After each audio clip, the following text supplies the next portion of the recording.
Selanjutnya, ini sebenarnya sudah saya panggil tadi, ini menghilang tadi itu.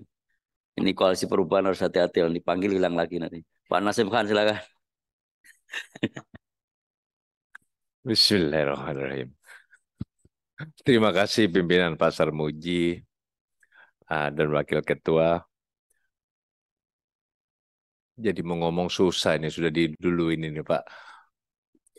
Anggota Komisi 6 yang kami hormati, memang sesuatu itu yang kita harapkan adalah perubahan, ya kan? Kalau nggak ada perubahan, repot ini kan nanti. Yang kami harap banggakan Bapak Menteri, Pak Teten bersama Pak Sesmen, Pak Jerry, Pak Wamen, dan Pak Suwanto, dan seluruh jajaran deputi yang hadir pada hari ini, yang juga menjadikan harapan bagi kami adalah kebanggaan dan kesuksesan ke masa depan.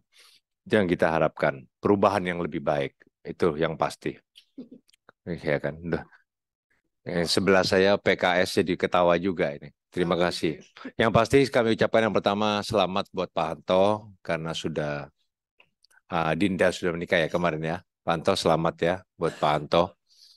Yang kedua kami simpel saja sebetulnya. Yang kami pertanyakan interaktif sedikit ini ke Pak Teten sama ke Pak Jerry. Ini nggak ada tambahan anggaran pengajuan ya Pak ya? Berarti ya? Nggak ada ya Pak ya? Ini luar biasa nih catatan bagi kita nih pimpinan. Jadi koperasi sama perdagangan nggak ada tambahan ini. Karena yang lain kan banyak tambahan aja. Berarti ke depan nanti pimpinan dan Poksi khususnya akan membahas RKKL ini apa yang sudah menjadi pagu indikatif anggaran dari koperasi dan perdagangan ini bisa bermanfaat buat masyarakat. Apalagi koperasi ini kan soguru ekonomi bangsa. Berarti harus lebih bermanfaat. Juga perdagangan tentang perizinan dan lain-lain. Nah, jadi jangan sampai kita memang heboh betul di masyarakat kita heboh tentang impor beras dan lain-lain. Nah, kenapa kita tidak memaksimalkan mungkin? Nah, ini mungkin berhilir kepada apa namanya? Izin otomatis nanti perdagangan bagaimana bisa kalau perlu diputar-putar dulu biar lebih mahal barang-barang impor ini. Kalau enggak UMKM kita koperasi Pak Teten akan mati. Ya kan kalau perlu masuk ke Jakarta harus melewatin Batam dulu atau melewati Papua atau melewati Aceh nggak ada salah. Kita di luar juga begitu kok aturannya. Saya mengurus banyak SNI, saya mengurus semuanya sudah banyak pimpinan UMKM. Tapi ternyata apa? Kita mau ekspor aja sulitnya, masih ada namanya apa namanya sistem kelayakan kimia, sistem kelayakan lain-lain. Nggak gampang, nggak mudah sampai sekarang kita mau ekspornya sulit, ya kan? Nah itu perizinan otomatis, transportasi, lalu perizinan apa? Investasi dan apa ini tidak akan lepas hubungannya. Dan Pak Teten juga tidak akan bisa bekerja sendiri. Ya kan kalau perdagangannya juga tidak berani, ya kan perindustrian tidak berani, investasinya tidak berani, tidak akan berjalan. Nah ini yang harus ada perubahan di sini harus bersama, duduk bersama dan saya kira apa sudah ada ini sebetulnya terjadi ke depan semoga bisa berhasil. Itu yang pertama. Yang kedua, Pak Teten masalah untuk data, pendataan lengkap ini kan sudah mulai tahun kemarin ya. Nah, tolong jelaskan nanti untuk pendataan ini karena data sekarang tidak lengkap. Apa yang dilakukan oleh koperasi, apa yang dilakukan oleh BUMN bersama Himbara dan apa-apa ya dilakukan oleh kementerian lain, ya tetap satu tujuan, satu titik aja, PKH sosial satu titik. Ya kan akhirnya apa? Yang menerima aja satu orang bisa menerima dari kementerian melalui dinas itu bisa menjadi sampai 5, sampai lebih dari 5.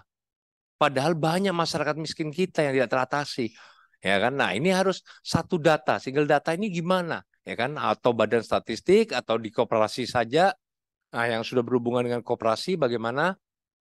Ya kan nanti ke depannya harusnya ada gitu. Jadi tidak semuanya ikut-ikutan juga. Nah, sekarang semua kementerian punya ya kan? Punya data UMKM yang semuanya berbeda. Nah, itu ke depannya. Pak Teten juga mungkin masalah rancangan undang-undang koperasi pimpinan dan rekan-rekan komisi kayaknya harus memang lebih cepat.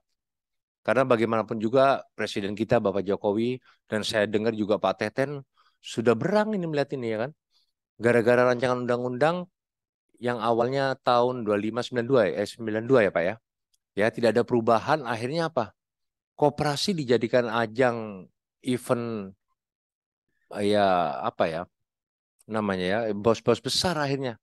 Ya kan tidak ada batasan, tidak ada pengawasan yang khusus dan lain-lain. Nah, ini perlu secepatnya rancangan undang-undang koperasi ini kan pengajuan dari pemerintah sebetulnya Pak Teten. Nah, itu saya ingin mempertanyakan gimana. Nah, secepatnya kalau bisa kita bahas bersama Poksi, ya kan? Nah, untuk yang ketiga mungkin yang terakhir sinergisitas otomatis perdagangan otomatis yang selama ini sudah berjalan bagus, Pak Teten koperasi sudah berjalan bagus, ini bisa lebih maksimal. Untuk RKAL mungkin nanti bisa dibahas di konseling bersama pimpinan dan Poksi apa yang bermanfaat karena kami di Komisi 6 bersama masyarakat yang tahu apa yang harusnya bisa diterima oleh masyarakat, bisa bermanfaat buat masyarakat, otomatis untuk kesejahteraan dan untuk kemajuan bangsa ini. Itu yang kita harapkan ke depan. Saya kira itu. Terima kasih pimpinan. Wallahul muwaffiq ila aqwamit thoriq. Wassalamualaikum warahmatullahi wabarakatuh. Salam. Terima kasih Pak Nasim.